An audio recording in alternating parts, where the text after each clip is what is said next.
പരിശുദ്ധ അമ്മയ്ക്കും ഈശോപ്പനും ഒരായിരം നന്ദി. എൻ്റെ പേര് ബീന ബിനു.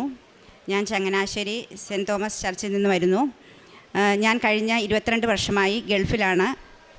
ഫുജറ എന്ന സ്ഥലത്തു നിന്നാണ്. അവിടെ സ്റ്റാഫ് നഴ്സായിട്ട് വർക്ക് ചെയ്യുകയാണ്. ഫാമിലിയായിട്ട് ഞങ്ങൾ അവിടെയാണ്. മോനൊരു 2 വർഷം മുന്നേ ഡിഗ്രിക്കായിട്ട് ഇവിടെ വന്നു. മോള് +2 കഴിഞ്ഞപ്പോൾ ഇപ്പോൾ ഞാനും മോളും വന്നു. ഇന്നലെ ഉച്ച കഴിഞ്ഞാണ് ഞങ്ങളെല്ലാവരും വരുന്നത്.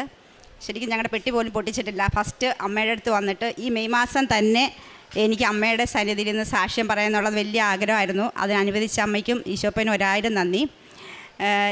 ഞാൻ ശരിക്കും ആലപ്പുഴ 10-ാം പീസ് ഇടവകയാണ്. ഞങ്ങളിപ്പോൾ സെറ്റിലാണ് ചങ്ങനാശ്ശേരി. കൃപാസനത്തെക്കുറിച്ച് ഒത്തിരി കേട്ടിട്ടുണ്ട്. പക്ഷേ ഞാൻ വന്നത് കഴിഞ്ഞ വർഷം ഒക്ടോബർ 7-ാം തീയതി 2025 ഞാൻ ഇങ്ങോട്ട് കടന്നു വരുന്നത്. അപ്പോൾ ഇതിനു മുന്നേ തന്നെ പ്രാർത്ഥനയിലൊന്നും ഒട്ടും കുറവ് വരുത്തിയിട്ടില്ല. നല്ലതായിട്ട് പ്രാർത്ഥിക്കുകയാണ്. വിശുദ്ധ കുർബാനയ്ക്ക് എന്ന് പോകുന്ന ആളായിരുന്നു. ഗൾഫിലാണേലും അതൊക്കെ എനിക്ക് ക്രമീകരിച്ച് തന്നിട്ടുണ്ട്. ഞങ്ങൾ എല്ലാ ദിവസവും 5:30 വെളുപ്പിനെ പോവും.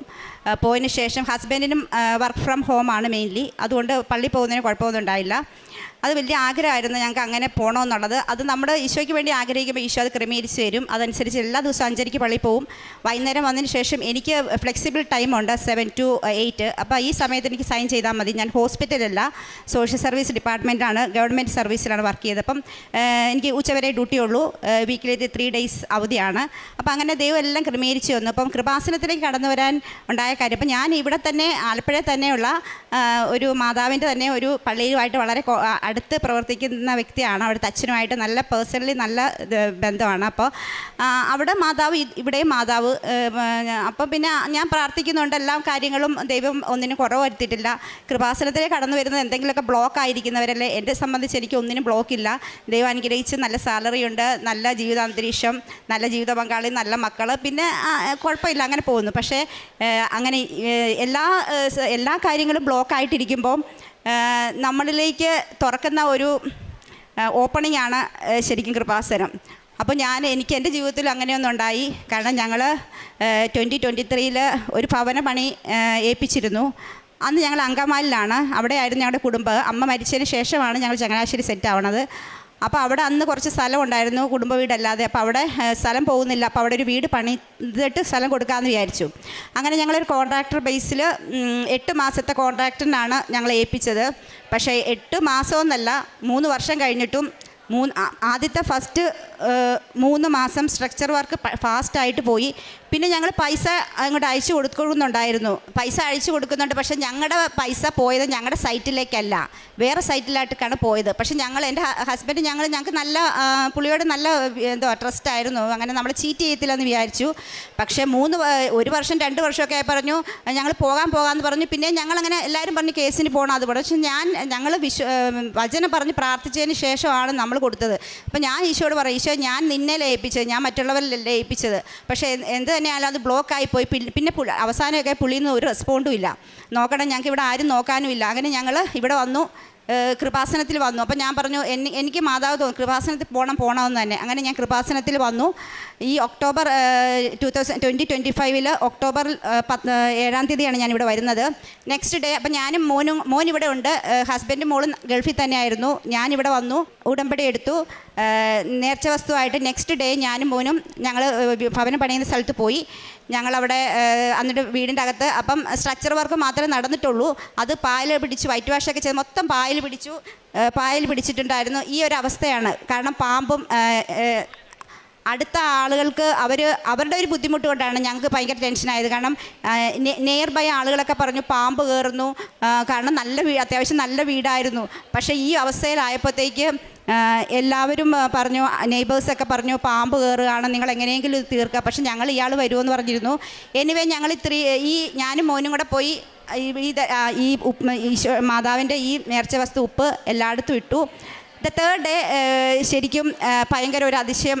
അത് അമ്മ ഇടപെട്ടുകൊണ്ട് മാത്രം, അമ്മയുടെ മാധ്യസ്ഥം കൊണ്ട് മാത്രം ഞങ്ങൾക്ക് തന്നെ പൈസ, കാരണം ഞങ്ങൾ ലോണൊന്നും എടുത്തിട്ടുണ്ടായില്ല, ഞങ്ങളുടെ തന്നെ പൈസ കൊണ്ടാണ് ഇത്രയും പണി കഴിച്ചത്. അപ്പം പിന്നെ കുറേ ചീറ്റിങ് ചെയ്തു. അപ്പോൾ പിന്നെ ഞങ്ങളുടെ ഫണ്ടിൽ പൈസയില്ല. പക്ഷേ അത് തമ്പരാൻ തന്നെ ക്രമീകരിച്ച് തന്നു. ഞങ്ങളുടെ തന്നെ പൈസ കൊണ്ട് തന്നെ ഞങ്ങളിത് കംപ്ലീറ്റ് ചെയ്തു.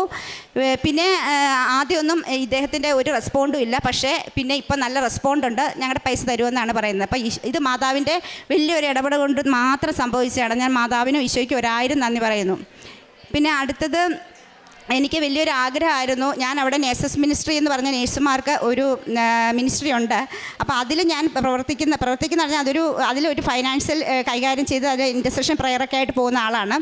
അപ്പോൾ എനിക്ക് വലിയ ആഗ്രഹമായിരുന്നു വചനം പഠിക്കണം, വചനം പങ്കുവയ്ക്കണം, ഈശോയെ കൊടുക്കണം. അത് ഭയങ്കര ആഗ്രഹമായിരുന്നു.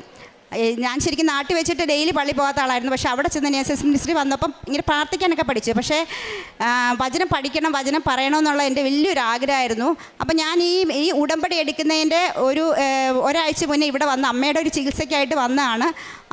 തിരിച്ച് വന്നപ്പം ഇവർ ഈ ബൈബിൾ സ്റ്റഡിയുടെ രജിസ്ട്രേഷൻ സ്റ്റോപ്പ് ആക്കിയായിരുന്നു. അപ്പം ഞാൻ എൻ്റെ ഫ്രണ്ട്സിനോട് പറഞ്ഞടി അത് ബ്ലോക്കായി, ഇനി നിനക്ക് എടുക്കാൻ പറ്റുമല്ലോ. അപ്പോൾ എനിക്ക് next batch after 3 months next batch ഉണ്ട്, അപ്പോൾ അതിലെടുക്കാമെന്ന് പറഞ്ഞു. എന്നാലും എനിക്കൊരു വിഷമമുണ്ട്. പക്ഷേ ഞാൻ ആ വ്യക്തിയെ ഡയറക്റ്റ് വിളിച്ച് പറഞ്ഞില്ല ചേച്ചി പറ്റില്ല, ഓൾറെഡി ഞങ്ങളെല്ലാം ക്ലോസ് ആക്കി ചേച്ചി, ഫുള്ള് നെറ്റ്വർക്ക് ഒരു ബാച്ചിൽ 2000 ആളുകളൊക്കെ ഉണ്ട്, അപ്പോൾ അതെല്ലാം ചെയ്ത് ചേച്ചി, എനിക്കിന്ന് ഡബിൾ പണിയാണ്. അപ്പോൾ ഞാൻ പറഞ്ഞു എന്നാൽ ഓക്കെ എന്ന് പറഞ്ഞു. പക്ഷേ നെക്സ്റ്റ് ഡേ ഒരു ഏർലി മോർണിംഗ് ഒരു 4:30 ആയപ്പം ഈ രജിസ്റ്റർ ചെയ്യുന്ന ആളെന്നെ വിളിച്ചിട്ട് പറഞ്ഞു, ചേച്ചി എനിക്കറിയില്ല, ചേച്ചിയോട് സംസാരിച്ചതിന് ശേഷം എനിക്ക് ഭയങ്കര ടെൻഷൻ, പരിശുദ്ധാത്മാവ് എന്നോട് ചേച്ചി കൊടുക്കണമെന്ന് പറയുകയാണ്, അങ്ങനെ അതുകൊണ്ട് ഞാൻ ചേച്ചിയെ രജിസ്റ്റർ ചെയ്യുകയാണെന്ന് പറഞ്ഞു. അത് മാതാവിൻ്റെ ഒരു ഇടപെടലാണ്. കാരണം ഒരിക്കലും അങ്ങനെ സംഭവിക്കത്തില്ല. അവിടെ ഫുൾ രജിസ്ട്രേഷൻ ക്ലോസ് ആയിട്ട് എനിക്ക് വേണ്ടി ഓപ്പൺ ചെയ്ത് പരിശുദ്ധമ്മ തന്നാണ്. ഞാനത് സ്ഥിരീകരിക്കുന്നത് അത് അമ്മയുടെ ഇടപെടൽ കൊണ്ടാണെന്ന് 100% ഞാൻ സ്ഥിരീകരിക്കുന്നതിൻ്റെ കാരണം എൻ്റെ ഫെസിലിറ്റേറ്റർ, അപ്പം ഞങ്ങൾ ബൈബിൾ സ്റ്റഡി കഴിഞ്ഞിട്ട് ഈ നോട്ട്സ് സെൻഡ് ചെയ്യണം. അപ്പം ഞാൻ നോട്ട്സ് സെൻഡ് ചെയ്തപ്പം എൻ്റെ ഫെസിലിറ്റേറ്റർ എൻ്റെ വാട്സപ്പ് സ്റ്റാറ്റസും എൻ്റെ ഒന്നാണ്, കൃപാസന മാതാവ്. അപ്പോൾ ആ USA ബ്രദർ, USA IT എഞ്ചിനീയറാണ്. ആ ബ്രദർ ഈ കൃപാസനത്തിന് അമ്മയുടെ അതേ ഒരു ഇവിടെ വന്ന് ഉടമ്പടി എടുത്ത് പോയ ഒരാളാണ്. അപ്പോൾ അത് അമ്മയുടെ ഒരു ഇടപെടല്ലാതെ പിന്നെ എന്താണ്. പിന്നെ അത് കഴിഞ്ഞ ശേഷം പിന്നെ പ്രാർത്ഥിക്കുമെന്ന് പറഞ്ഞാലും നമുക്ക് ശരിക്കും ഉടമ്പടി വന്നതിന് ശേഷമാണ് നമുക്ക് ടൈമിങ്ങിന് ഭയങ്കര ഒരു ക്രമീകരണമാണ് ഈ ഉടമ്പടി. ഞാൻ ഏർലി മോർണിംഗ് പ്രാർത്ഥിക്കുന്ന വ്യക്തിയാണ്. പക്ഷേ ഈ ഒരു ഇതിലേക്ക് വന്നപ്പം ഒരു 46 ക്ലാസ് ആയപ്പം എന്നെ അതിൽ നിന്ന് ഒരു പടിയിലേക്ക് ഉയർത്തി. കാരണം എന്നെ ഫെസിലിറ്റേറ്ററാക്കി. അത് ഞാൻ എൻ്റെ സ്വപ്നത്തിൽ പോലും വരുത്തില്ല. കാരണം എൻ്റെ ഫെസിലിറ്റേറ്ററിൽ മിനിസ്റ്റേഴ്സ് ഉണ്ട്, എൻജിനീയേഴ്സ് ഉണ്ട്, അങ്ങനെ ജീസസ് യൂത്തിൽ പ്രവർത്തിക്കുന്ന ഒത്തിരി പേരുണ്ട്. ഇത് ഞാനൊരു കഴിവില്ലാത്ത ആളാണ്. ഞാൻ BSc നേഴ്സൊന്നുമല്ല, ഞാൻ വെറും ഡിപ്ലോമയാണ്. അപ്പോൾ പക്ഷേ ഈശോയോട് പ്രത്യേക ഒരു ഇതുണ്ട്. ഈശോയുടെ തമ്മിൽ ഒത്തിരി നേരം ഇരിക്കാൻ പറ്റുന്നുണ്ട്. അപ്പോൾ ഈ ഒരു ക്ലാസ്സിലോട്ട് വരാൻ അമ്മ എന്നെ ഉയർത്തിയതാണ്. ബൈബിൾ നീ പഠിക്കണം, അല്ലെങ്കിൽ നീ പഠിപ്പിക്കണമെന്നുള്ളത്. അപ്പോൾ അത് കഴിഞ്ഞതിന് ശേഷം ഞാൻ പേഴ്സണൽ പ്രെയർ ചെയ്യുമെങ്കിലും എനിക്കൊരു ടൈമിംഗ് ഇല്ലായിരുന്നു. പക്ഷേ ഇതിന് ശേഷം പേഴ്സണൽ പ്രെയർ ഒരു അനുഭവമാണ് ജീവിതത്തിൽ. ശരിക്കും നമ്മൾ ഒരു മണിക്കൂറാണ് അതിൽ പറയുന്നത്. പക്ഷേ ഞാൻ 3-3.5 മണിക്കൂറൊക്കെ ഞാൻ ഈശോയുടെ മുന്നിൽ വെളുപ്പിനെ 3 മണിക്ക് ഇരിക്കണം. ടൈമിംഗ് ഉണ്ട് അതിന്, 3 to 4 അല്ലെങ്കിൽ 4. പക്ഷേ ഞാൻ 2:50 ആകുമ്പം വെളുപ്പിനെ 2:50 ആകുമ്പം എന്നെ അമ്മ ഉണർത്തും. ഞാൻ എന്നിട്ട് കറക്റ്റ് 3 o'clock ആകുമ്പം ഞാൻ എൻ്റെ പായിലിരിക്കും. അത് ചിലപ്പം എനിക്ക് 3 days വീക്കിലി അവധിയായിരുന്നു. അപ്പോൾ ചിലപ്പം 1 മണിക്കൂർ, ചിലപ്പോൾ 2 മണിക്കൂർ, ചിലപ്പോൾ 3 മണിക്കൂർ, ചിലപ്പോൾ 4-5 മണിക്കൂർ ഈശോയായിട്ട് സംസാരിക്കുക. അത് പറഞ്ഞാൽ മനസ്സിലാകത്തില്ല. അത് ഉള്ളിൽ നിന്ന് വരുന്ന ഒരു ആനന്ദമാണ്. ശരിക്കും നമുക്ക് പൈസയൊക്കെ എനിക്ക് ശരിക്കും ഞാൻ ഇന്ന് റിസൈൻ ചെയ്താണ് ഇന്നലെ വന്നത്. എനിക്ക് ശരിക്കും 40,000 സാലറി ഉണ്ടായിരുന്നു സഹോദരങ്ങൾ. എന്ന് പറഞ്ഞാൽ ഇവിടുത്തെ ഒരു 3 ലക്ഷം രൂപ സാലറി ഉണ്ട്. പക്ഷേ അത് ഞാൻ റിസൈൻ ചെയ്തിട്ടാണ് വരുന്നത്. കാരണം 1-2 ഇൻറ്റൻഷനുണ്ട്. പക്ഷേ അത് ഈ സാലറി ഒന്നും ഈ പേപ്പറൊന്നും ഒന്നുമല്ല. തമ്പുരാൻ്റെ കൂടെ ഇരിക്കുമ്പോഴുണ്ടല്ലോ അത് കിട്ടുന്ന ആഗ്രഹം, നമ്മുടെ ഈ പൈസ ഉണ്ടല്ലോ ഒന്നിനും ഒരു വാലിഡിറ്റി അതിന് നമുക്ക് തുലനം ചെയ്യാൻ ഒന്നുമില്ല. അപ്പോൾ ഈശോയായിട്ട് സംസാരിക്കും. കുറേ കഴിയുമ്പോൾ അത് നമ്മുടെ ശരിക്കും വിശുദ്ധീകരണമാണ് ഈശോ ആഗ്രഹിക്കുന്നത്. വിശുദ്ധീകരിക്കാൻ നമുക്ക് ഈശോയെ കാണാൻ പറ്റുകയില്ല. ഞാനൊരു പ്രേക്ഷിതയാണെന്നുള്ള ആഗ്രഹം, ഞാനിവിടെ ഫസ്റ്റ് എന്നിട്ട് ഞാനിവിടെ വന്ന് ഞാൻ ഉടമ്പടി എടുക്കുമ്പം ഞാൻ ഈ വീടിൻ്റെ ഇത് വെച്ചിട്ടാണ് ഇവിടെ വരുന്നത് സത്യം പറഞ്ഞാൽ. പക്ഷേ ഞാൻ അവിടെ മേളിൽ പോയിരുന്നപ്പോൾ എനിക്കറിയില്ല, ഞാൻ എഴുതിയത് എനിക്ക് പരിശുദ്ധാത്മാവിനെ നിറയ്ക്കണം, എനിക്ക് വിശുദ്ധിയിൽ വളരണം, അങ്ങനെയാണ് ഞാൻ എഴുതിയത്. അപ്പോൾ എൻ്റെ വീടിൻ്റെ ശേഷം ഞാൻ മറന്നു. ഫസ്റ്റ് ഇതിൽ തന്നെ ഞാൻ എഴുതുന്നത് പരിശുദ്ധാത്മാവ് എന്നെ നിറയ്ക്കണം. കാരണം ഈശോ എന്നെ കണ്ടു, എനിക്ക് വചനം പഠിക്കാനുള്ളത് കണ്ടു. ഞാൻ വചനം പഠിക്കണമെങ്കിൽ അത് പ്രഘോഷിക്കണമെങ്കിൽ എനിക്ക് വിശുദ്ധി ഉണ്ടാകണം, അല്ലെങ്കിൽ എനിക്ക് ഈശോയെ കാണാൻ പറ്റില്ല. അപ്പോൾ ഞാൻ രാവിലെ ഈ പേഴ്സണൽ പ്രയറിൻ്റെ സ്റ്റാർട്ടിങ് തൊട്ട് എൻ്റെ ആത്മീയ തലവും എൻ്റെ മനസ്സാക്ഷിയുടെ തലവും പിന്നെ എൻ്റെ മനസ്സ് എൻ്റെ അമ്മയുടെ ഉദരത്തിലായപ്പോൾ ഞാൻ ഏത് അവസ്ഥയിലാണോ ആ അവസ്ഥ തൊട്ട് ഇപ്പം എനിക്ക് 51 ഏജായി. ആ അവസ്ഥ വരെ ഞാൻ ഓരോ ഓരോന്ന് വിശുദ്ധീകരിച്ച് പ്രാർത്ഥിച്ച് കഴിഞ്ഞ് പറയുമ്പോൾ പിന്നെ നമ്മളൊരു വചനത്തിനൊക്കെ പോകുമ്പോഴല്ലേ ശരിക്കും പരിശുദ്ധാത്മാവ് നിറഞ്ഞിട്ട് നമ്മൾ കിടക്കുന്നത്. ഞാൻ അവിടെ കിടക്കും, ഞാൻ താഴെ ഇരിക്കുള്ളൂ, ഞാൻ കിടക്കും. അത് കഴിഞ്ഞ് ഈശോയായിട്ടൊരു സംസാരം. അപ്പം ഞാൻ ഈ കഴിഞ്ഞ ദിവസം ഞാൻ പറഞ്ഞു, ഈശോയെ എനിക്ക് നിന്നെ ഒന്ന് കാണണം ഈശോയെ, ഞാൻ നിൻ്റെ ശിഷ്യന്മാർ നിന്നോട് 1 മണിക്കൂർ ഇരിക്കാൻ പറഞ്ഞിട്ട് അവരിരുന്നില്ലല്ലോ, ഞാൻ 4-5 മണിക്കൂർ നിൻ്റെ ഒപ്പം ഇരിക്കുന്നു, പിന്നെ ഫുൾ ടൈം ഫെസിലിറ്റേറ്റർ ആയതുകൊണ്ട് ബൈബിളുമായിട്ടാണ്, എനിക്ക് നിന്നെ ഒന്ന് കാണണം. അപ്പോൾ ഈശോ പറയണേ, എൻ്റെ എടിയെ, എന്നോട് ഞാൻ കേട്ടതാണ്, എൻ്റെ എടിയെ, ഞാൻ നിന്നോട് വന്നാൽ നീ എന്നെ കാണുവാണെങ്കിൽ നിനക്ക് നീ ഇവിടെ കിടക്കത്തില്ലേ? അപ്പം ഞാൻ പറഞ്ഞു ഓക്കെ, അത് വേണ്ട, എങ്കിൽ നീ എനിക്ക് എന്തെങ്കിലും ഒരു അടയാളം കാണിച്ചതാ.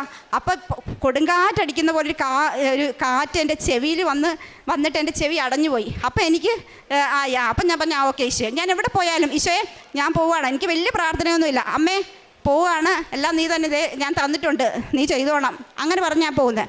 ചിലത് നടക്കത്തില്ല, പക്ഷേ വേണ്ട, അത് ഈശോയുടെ ഹിതം, അത് നടക്കണ്ടെന്നാണ് ഈശോയുടെ ഹിതം. അപ്പോൾ അത് നടക്കില്ല, പക്ഷെ നല്ലത് മാത്രമേ തമ്പുരാൻ തരുള്ളൂ. അങ്ങനെ പിന്നെയാണെങ്കിൽ വേറൊരു ടെസ്റ്റ് മണി എന്ന് പറയാനായിട്ട് ഞാൻ പറഞ്ഞല്ലോ റിസൈൻ ചെയ്തെന്ന്. മോള് +2 കഴിഞ്ഞു. അപ്പോൾ എൻ്റെ വലിയ ആഗ്രഹമാണ് ഒരു 50 വയസ്സൊക്കെ ആകുമ്പോൾ തിരിച്ചു വരണം. എത്ര സാലറി ഉണ്ടായാലും എനിക്ക് എൻ്റെ മാതാപിതാക്കളെ ശുശ്രൂഷിക്കണം. അവരുടെ ആ ലാസ്റ്റ് സ്റ്റേജൊക്കെ എൻ്റെ അമ്മ 2 പ്രാവശ്യം ക്യാൻസർ കഴിഞ്ഞു, പക്ഷെ ഇപ്പം 100 ക്യൂറാണ്.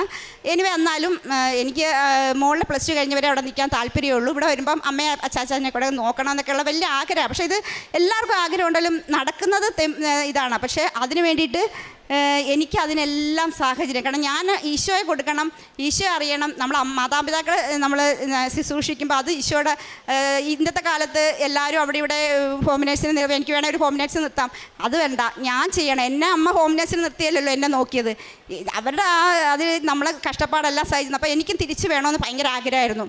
അതിന് എൻ്റെ ഹസ്ബൻഡിനാണ് ഞാൻ 100% നന്ദി പറയുന്നത്. കാരണം എനിക്ക് ഇത്രയും വലിയൊരു സാലറി ഉണ്ടായിട്ട്, നല്ല ജോലിയായിരുന്നു സഹോദരങ്ങളെ. ആഴ്ച 3 ദിവസം അവധിയായിരുന്നു, ഗവൺമെൻറ്റിലായിരുന്നു. എനിക്ക് Friday Saturday Sunday 3 days holiday ആയിരുന്നു. ഉച്ചവരെ ഡ്യൂട്ടിയുള്ളൂ. 45 ഡേയ്സ് പെർ ഇയർ ലീവുണ്ട്. സാലറി അവിടെ നേഴ്സുമാർ ഏകദേശം വാങ്ങിക്കുന്ന ഏറ്റവും ഹയസ്റ്റ് സാലറിയാണ് ഞാൻ വാങ്ങിച്ചുകൊണ്ടിരുന്നത്. പക്ഷേ എന്നിരുന്നാലും ഈശോ അറിഞ്ഞു കഴിഞ്ഞപ്പോൾ ഇങ്ങനെയൊക്കെ ഈശോ നമ്മളെ ഒരുക്കുകയാണ്. അപ്പോൾ അത് ദൈവനെ ഒരുക്കി. പിന്നെ എൻ്റെ സെറ്റിൽമെൻറ്റിൻ്റെ കാര്യം ഈ തേഴ്സ്ഡേ ആണ് ഞാൻ ടിക്കറ്റ് എടുത്തത്. അപ്പം നോർമലി ഷാർജയിൽ ഇങ്ങനൊരു ഇത് കിട്ടത്തില്ല, കാരണം 6 മാസം 7 മാസം വേണം നമ്മുടെ സെറ്റിൽമെൻറ്റ് വരാൻ. അപ്പോൾ ഗവൺമെൻറ് സർവീസ് ആണല്ലോ, അപ്പോൾ അത് ഇച്ചിരി സെറ്റിൽമെൻറ്റ് ഉള്ളതുകൊണ്ട് ടൈം എടുക്കും.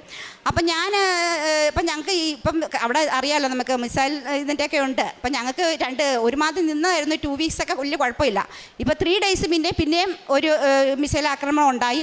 അപ്പോൾ എൻ്റെ ഫ്രണ്ട്സൊക്കെ പറഞ്ഞിട്ട് നീ പൊക്കോ, കൊച്ചിന് ഇവിടെ അഡ്മിഷൻ എടുക്കണം, മോൾ +2 കഴിഞ്ഞ് ഡിഗ്രിക്ക് ഇവിടെ എടുക്കണം, അപ്പം നീ ബ്ലോക്കായി ഫ്ലൈറ്റ് ക്യാൻസലായി, പിന്നെ നിൻ്റെ പോക്ക് ഇതാവും. അപ്പം ഞങ്ങൾ അതുവരെ സെറ്റിൽമെൻറ്റ് പ്രശ്നം, ടിക്കറ്റും ഭയങ്കര ഹൈ ആയിരുന്നു.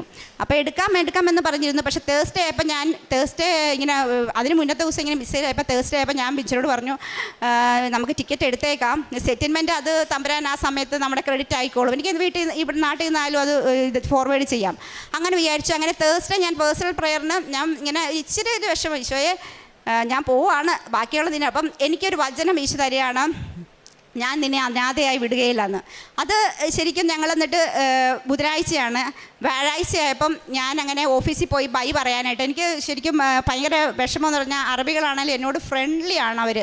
എന്നെ തോളി കൈയിട്ട് എനിക്കറിയത്തില്ല, എന്നെ അത്ര സ്നേഹമാണ്. അപ്പം ഞാൻ ഒരു 40 ദിവസം എനിക്ക് ബാലൻസ് ലീവ് എടുത്തപ്പം എന്നിട്ടും അവരെ നീ തിരിച്ചു വാ എന്ന് പറഞ്ഞ് എന്നെ വിളിക്കുവാണ്. ശരിക്കും നോക്കണം, അറബികളുടെ ഒരു സ്നേഹമാണ്. അപ്പോൾ അവർ തിരിച്ചു വാടി, നീ ജോയിൻ ചെയ്യും. അപ്പം ഞാൻ പറഞ്ഞില്ലടി, ഞാൻ ഇങ്ങനെ അമ്മയുടെ നിനക്കറിയാമല്ലോ. അങ്ങനെ പക്ഷേ ഞാൻ എന്നിട്ട് ഞങ്ങൾ വ്യാഴാഴ്ച ടിക്കറ്റ് എടുത്തു, ബുധനാഴ്ച ടിക്കറ്റ് എടുത്തു. വ്യാഴാഴ്ച എൻ്റെ ഫുൾ എമൗണ്ടും ഇത് സാലറി ക്രെഡിറ്റ് ആയി എൻ്റെ അക്കൗണ്ടിൽ. ഞങ്ങൾ ഞെട്ടിപ്പോയി, കാരണം ഇത് സംഭവിക്കത്തില്ല. ഷാർജ 6-7 മാസമൊക്കെ എടുക്കും ഇത് സെറ്റിൽമെൻറ്റ് വരാൻ. അത് വേറൊരു കാര്യം വെച്ചാൽ അത് കിട്ടിയെന്ന് പറഞ്ഞാൽ ഞങ്ങളുടെ എക്സ്പെക്റ്റേഷൻ ബിയോണ്ട് അവർ എക്സ്പെക്റ്റേഷൻ മീൻസ് ഞങ്ങളുടെ പ്രതീക്ഷയ്ക്കാൾ ഇരട്ടിയാണ് വന്നത്. ഞങ്ങൾക്ക് വിശ്വസിക്കാൻ പറ്റില്ല സത്യം, ഞങ്ങൾ അത്രയൊന്നും പ്രതീക്ഷിച്ചില്ല. പക്ഷേ ഇത് തമ്പുരാൻ തന്നതാണ്. കാരണം എനിക്ക് ഇവിടുത്തെ ടെസ്റ്റ് മണി ഞാൻ കേൾക്കുന്നുണ്ട്, പക്ഷേ എന്നാലും എന്നെ ഏറ്റവും ടച്ച് ചെയ്ത ടെസ്റ്റ് മണി എന്ന് പറഞ്ഞാൽ ഒരു ബ്രദർ, ഞാൻ പേര് ഓർക്കുന്നില്ല, ബ്രദർ പറഞ്ഞു, ഈശോ ഞാൻ എന്നും രാവിലെ എഴുന്നേൽക്കുമ്പോൾ ഞാൻ പ്രാർത്ഥിക്കുന്നത് നിനക്ക് വേണ്ടി ഒരു പുണ്യപ്രവൃത്തി ഒരു ദിവസം ചെയ്യാൻ പറ്റണം. ഇതെന്നെ ഭയങ്കര സ്ട്രൈക്ക് ചെയ്തു. അപ്പോൾ ഞാനും പ്രാർത്ഥിക്കുമായിരുന്നു, ഈശോയെ എനിക്കും ഇതുപോലെ വേണം, ഈ ബ്രദർ പറഞ്ഞ പോലെ ഒരു ദിവസം നിനക്ക് വേണ്ടി ഒരു പുണ്യപ്രവൃത്തി ചെയ്യാൻ പറ്റണം. അപ്പോൾ ഓരോ ദിവസം ചെയ്യാൻ തരും. ഇപ്പം നമ്മൾ ഭയങ്കര ക്രൈസിസ് അല്ല, ചിലർക്ക് ഫുഡില്ല, അപ്പോൾ അവർക്ക് ഫുഡ് കൊണ്ട് കൊടുക്കും. ചിലർക്ക് പൈസ ഇല്ല, അവർക്ക് പൈസ കൊടുക്കും. അപ്പം പക്ഷേ ലാസ്റ്റ് ഞങ്ങളുടെ കയ്യിൽ ഏകദേശം തീരാറായി. കാരണം ഇങ്ങോട്ട് ഫണ്ടൊക്കെ അഴിച്ചു കഴിഞ്ഞ് പിന്നെ ഒന്നുമില്ല. അപ്പോൾ ഞാൻ പറഞ്ഞു, ഈശോ നീ ഒത്തിരി പേര് തരുന്നുണ്ട്, ഇതിനെങ്കിലും കൈ പൈസയും വെച്ച് തരണം, എന്നാലും എനിക്ക് കൊടുക്കാൻ പറ്റുള്ളൂ. അതാണ് എനിക്ക് വെച്ച് തന്നത് സെറ്റിൽമെൻറ്റിലൂടെ. Praise the Lord. അപ്പോൾ ഈശോ ശരിക്കും നമ്മൾ ഈശോയോട് ചേർന്ന് നിൽക്കുമ്പോൾ നമ്മുടെ കാര്യങ്ങളെല്ലാം ഈശോ തന്നെ ക്രമീകരിക്കും. ഹസ്ബൻഡിന് 1 മന്ത് കഴിഞ്ഞ് തിരിച്ചു പോകണം, പക്ഷേ ഞാനും കുട്ടികളും ഇവിടെ സെറ്റിലാണ്. പിന്നെ സുഗന്ധാഭിഷേകം. അപ്പം ഞാൻ പറഞ്ഞല്ലോ, എൻ്റെ ഏറ്റവും വലിയ ആഗ്രഹമാണ് എനിക്ക് വചനം പഠിക്കണമെന്നുള്ളത്. അപ്പം ഞാൻ ഓഫീസിൽ ഇരുന്നാലും ഞാൻ ഇത് കഴിയുമ്പോഴത്തേക്ക്, എൻ്റെ പണിയെല്ലാം കഴിയുമ്പോഴത്തേക്ക് ഞാൻ ബൈബിൾ എടുക്കും, നോട്ട്സ് എഴുതും. ഞാൻ പറഞ്ഞല്ലോ ഞാൻ ഫെസിലിറ്റേറ്ററാണ്, നോട്ട്സ് എഴുതും. പിന്നെ അപ്പോൾ എനിക്ക് കിട്ടിയ ബോധ്യങ്ങളൊക്കെ എഴുതി വെക്കും. അപ്പോൾ ഓഫീസിൽ വെച്ചിട്ട് എനിക്ക് ഭയങ്കര സ്മെല്ല്, അപ്പം ജാസ്മിൻ്റെ സ്മെല്ലല്ല, അപ്പോൾ എനിക്ക് ഭയങ്കര സ്മെല്ല്. അപ്പം ഞാനോർത്ത് ഈ ലോക്കൽസ് എപ്പോഴും ഈ സ്പ്രേ അടിക്കും. ഞാനോർത്തു അവരുടെ കൂടെ സ്പ്രേ അയക്കും. അവിടെയൊക്കെ ഞാൻ അവരോടൊക്കെ ചോദിച്ചു, നിങ്ങൾ ആരെങ്കിലും സ്പ്രേ അടിച്ചോ? ഇല്ലടി. അപ്പോൾ നോക്കുമ്പം അതല്ല. പക്ഷേ എനിക്ക് അന്നേരം ഒരു ബോധ്യം കിട്ടിയില്ല. അത് കഴിഞ്ഞ് ഞാൻ വീട്ടിൽ വന്നപ്പം വണ്ടി വന്നപ്പോഴേക്ക് സ്മെല്ലുണ്ട്, പക്ഷേ ഞാൻ അങ്ങോട്ട് പറയുന്നില്ല. പക്ഷേ വീട്ടിൽ വന്നതിന് ശേഷം എനിക്ക് ഭയങ്കര ദാഹമാണ്, വചനം എഴുതുക. സമയമില്ല. എൻ്റെ കുക്കിങ്ങൊക്കെ പെട്ടെന്ന് തീർത്തിട്ട് പെട്ടെന്ന് എനിക്ക് ബൈബിൾ എടുക്കണം, എഴുതണം. ചിലപ്പം ഇവർ ബെഡ്റൂം 2 ഉണ്ട്, പക്ഷേ ഞാൻ ഹോളും കഴിഞ്ഞിട്ട് ഞാൻ ചിലപ്പോൾ കിച്ചണിൽ ഇരുന്ന് വെളുപ്പിന് 3 മണിക്കൊക്കെ ഇരുന്ന് എഴുതിയിട്ടുണ്ട്. കാരണം എനിക്കത് എഴുതി തീർക്കണം, ഒരു നോട്ട്സ് വന്നാൽ എഴുതി തീർക്കണം. ഭയങ്കര ഒരു ആഗ്രഹമാണ്. അങ്ങനെ ഞാൻ പിന്നെ വീട്ടിൽ വന്ന് എൻ്റെ റൂമിൽ ഇരുന്ന് വചനം എഴുതിക്കൊണ്ടിരിക്കുമായിരുന്നു. അപ്പം ഹസ്ബൻഡ് പറഞ്ഞിട്ട് നല്ല സ്മെല്ല്. അപ്പം ഞാൻ സ്ഥിരീകരിച്ചു, ഹസ്ബൻഡിന് കിട്ടി നല്ല സ്മെല്ല്. ഇത് ജാസ്മിൻ അല്ല, ഇത് നമ്മുടെ കുന്തിരിക്കമല്ല, പക്ഷെ വേറൊരു സുഗന്ധാഭിഷേകം എന്ന് പറഞ്ഞാൽ അത് ശരിക്കും അനുഭവിച്ചാലേ പറഞ്ഞത്. അപ്പോൾ എൻ്റെ മോള് നെക്സ്റ്റ് റൂമിൽ ഇരുന്ന് പഠിക്കുമായിരുന്നു. അവളും വന്ന് അമ്മയുടെ റൂമിൽ നല്ല ഒരു നല്ല സ്മെല്ലമ്മ. അപ്പം ഞാൻ പറഞ്ഞു, അത് അമ്മ പറഞ്ഞു, നമ്മൾ ശരിക്കും ആദ്യമൊക്കെ ഞാൻ കുറേ കൊന്ത ചെല്ലുന്ന കൂട്ടത്തിലായിരുന്നു. പക്ഷേ അമ്മ പറഞ്ഞ എന്താ, ഈശോ പറഞ്ഞ പോലെ ചെയ്യാൻ. അപ്പം ഈശോ ആണല്ലോ, വചനം എന്താ, വചനം ദൈവമല്ലേ. അപ്പം ഈശോയെ ഞാൻ കൂടുതൽ വെച്ചപ്പം അമ്മയുടെ ഒരു പ്രസൻസ്, അതാണ് ശരിക്കും അത് എൻ്റെ ജീവിതത്തിൽ വലിയൊരു അനുഭവമാണ്. അങ്ങനെ ഈശോ ഒത്തിരി അനുഗ്രഹങ്ങൾ തന്നു, എനിക്ക് വേണ്ടതെല്ലാം തന്നു. ഞാൻ എൻ്റെ സാലറി മാത്രം ഫോക്കസ് ചെയ്ത് അവിടെ നിൽക്കുവാണെങ്കിൽ ചിലപ്പം ഒത്തിരി നന്മകൾ എനിക്ക് ചെയ്യാൻ പറ്റുമല്ല. ചിലപ്പോൾ എൻ്റെ പേരൻസ് അവരുടെ ലാസ്റ്റ് ചെയ്തപ്പോൾ എനിക്കുണ്ടാവത്തില്ല. പക്ഷേ ഞാൻ പൈസ നോക്കുന്നില്ല, ഞാനിങ്ങ് പോന്നു. പിന്നെ ഇവിടെ വന്ന് ഇനി എനിക്ക് ഒരാഗ്രഹമുള്ളൂ ജീവിതത്തിൽ. വന്ന് ഞാൻ അവിടെ ഫ്രൈഡേ മോർണിംഗ്, ഞങ്ങൾക്ക് ഫ്രൈഡേ അവധിയാണ്. മോർണിംഗ് ഞാൻ മാസിന് 5:30 പോകും. 5 to 5:30 കഴിഞ്ഞ് 6 o'clock മാസ് കഴിഞ്ഞ് ഒരു 12 ഒക്കെ വരെ ചിലപ്പം അങ്ങനെ 4-5 മണിക്കൂർ അഡോറേഷൻ ഇത് പ്രാർത്ഥിക്കുന്നതാണ്. ചിലപ്പം അവിടെ 3000-4000 പേര് വരും, പക്ഷേ ഞങ്ങൾ 1-2 പേരെ അഡോറേഷൻ ഉണ്ടാകാറുള്ളൂ. അതിലൊരു വ്യക്തിയായിട്ട് ഈശോ ഉയർത്തി. അപ്പോൾ ഇവിടെ വന്നാലും എനിക്ക് ഈശോയെ ഈ ഫ്രൈഡേ എന്നുള്ള ദിവസം ഫാസ്റ്റിംഗ് ആൻഡ് പ്രയർ ഞാൻ മാറ്റി വെച്ചു. അപ്പോൾ അത് ഇവിടെ ഒന്ന് കണ്ടിന്യൂ ചെയ്യണം. പിന്നെ അടുത്തത് എൻ്റെ കുഞ്ഞുങ്ങൾക്ക് വേണ്ടി ഏഷ്യ 51-21 ഞാൻ പ്രാർത്ഥിക്കുന്നുണ്ട്. അത് യേശു അരുൾ ചെയ്യുന്നു. അത് വചനം ഈശോ കുഞ്ഞുങ്ങൾക്ക് വേണ്ടിയുള്ളൊരു വചനമാണ് ഏഷ്യ 59-21. അപ്പോൾ അത് ചേർത്ത് വെച്ച് ഞാൻ പറഞ്ഞു, ഞാൻ നിന്നോട് അരുൾ ചെയ്യുന്നുണ്ട്. എന്താണ്, എൻ്റെ പൂർവികരെ 3 പൂർവികരെ അനുഗ്രഹിക്കുന്നൊരു വചനമാണ്. അപ്പോൾ അത് പറഞ്ഞ് ഈശോ മക്കൾ വിശുദ്ധരായി വളരണം, അത് മാത്രമേ ഉള്ളൂ ഇപ്പോൾ ആഗ്രഹം. ബാക്കിയൊക്കെ തമ്പുരാൻ എനിക്ക് തന്നിട്ടുണ്ട്. എനിക്ക് പെൻഷൻ സ്കീം വരെ ഞാൻ എടുത്തിട്ടാണ് വരുന്നത്. ഇതൊന്നും ആരും ചെയ്യാത്തതാണ്, പക്ഷേ ഇതൊക്കെ തമ്പുരാൻ എന്നെ ഒരുക്കിയതാണ്. ഇപ്പം എൻ്റെ മരണം വരെയുള്ള പെൻഷൻ സ്കീം വരെ തമ്പുരാൻ റെഡിയാക്കിയിട്ടാണ് എന്നെ ഇങ്ങോട്ട് വിടുന്നത്. പിന്നെ പ്രേക്ഷിത വേല എന്ന് പറഞ്ഞു കഴിഞ്ഞാൽ പത്രം കൊണ്ടു കൊടുക്കും. ആദ്യമൊക്കെ പിന്നെ കൊടുക്കാൻ ഇച്ചിരി മടിയായിരുന്നു, എനിക്കല്ല ഹസ്ബൻഡ്. അപ്പോൾ പക്ഷേ പിന്നീട് നമുക്കൊരു ദാഹമാണ്. ഞങ്ങൾക്ക് ശരിക്കും പള്ളിയുടെ അവിടെ കുറേ പേര് കൊടുക്കുന്നുണ്ട്. ചില പത്രങ്ങളൊക്കെ കാണുമ്പോൾ വിഷമം വരും, അവർ പള്ളിയുടെ അവിടെ വെച്ചിട്ട് പോകും. അങ്ങനെയുള്ള പത്രങ്ങൾ എടുത്തിട്ട് നമ്മൾ വേറെ കൊടുക്കും. പിന്നെ ഫ്ലാറ്റുകളിൽ, അവിടെ ഫ്ലാറ്റുകളിൽ കൊണ്ടുപോയി കൊടുക്കാറുണ്ട്. പിന്നെ ഒത്തിരി പേർക്ക് സൗഖ്യം പ്രാർത്ഥിച്ചിട്ട് ഒത്തിരി ശുശ്രൂഷ സൗഖ്യം കിട്ടിയിട്ടുണ്ട്. അതൊന്നും ഞാൻ പറയുന്നില്ല, അവരൊന്നും ഇവിടെ ഇല്ല. അതുകൊണ്ട് പിന്നെ കാരുണ്യ പ്രവർത്തനങ്ങൾ ഇതിനു മുന്നേ ഒത്തിരി കാരുണ്യ പ്രവർത്തി ചെയ്യാൻ തമ്പുരാൻ അനുവദിച്ചിട്ടുണ്ട്. പിന്നെ ഇപ്പോഴും ചെയ്യുന്നു, ഇനിയും ചെയ്യണമെന്നാണ് ആഗ്രഹം. എന്നെ ഇത്രത്തോളം വളർത്തി, ഇത്രത്തോളം അനുഗ്രഹങ്ങൾ അനുദിനം എൻ്റെ ജീവിതത്തിൽ ഞാൻ ചോദിക്കുന്ന മുന്നേ തന്നെ എല്ലാം അറിഞ്ഞ് എനിക്ക് തന്നെ എൻ്റെ ഈശോപ്പനും പരിശുദ്ധ അമ്മയ്ക്കും ഈ എല്ലാവരുടെ മുന്നിൽ വെച്ച് ഞാൻ നന്ദി പറയുന്നു, സാക്ഷ്യപ്പെടുത്തുന്നു. Thank you.